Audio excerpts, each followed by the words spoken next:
جزاك الله خير يا شيخ. ويلكم وحولي يا شيخ أنا gabar been badan ayaan jeclaaday ma guursan karaa.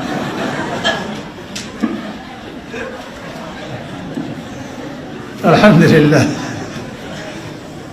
hada gabdho wax badan baa rag ka sheeganayseen hadda idinkeedi ku socotaa ee adkaysta aniga dee horta waxaan waa ila tahay tani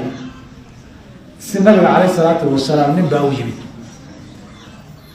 ninku xaaska uu qabay buu nabiga weydiinayay rasuulka ilaahayow ina imra'atii laa taruddu yadda laamisin nin soo laacay heeba iskama tiraadoo jac ma dhahdo xaaska aan qabaay nin soo laacay jac iskama dhahdo maxaan sameeyaa maxaa ku talin lahaydeen idinku ya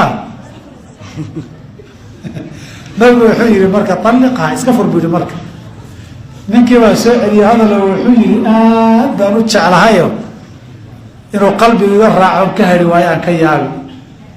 maxaa talaa marka iska haysu yihi marka sidaa isaga hayso halkala male markaas intii baan ku dhihi lahaa de gabadhu haddaba hadday been badan tahay iska daa diin fiican maaha qof diin fiican maaha qof been badan iska daa baan ku dhihi lahaa de hadda weliba baanan guursanay khayr allah ku siiye salaam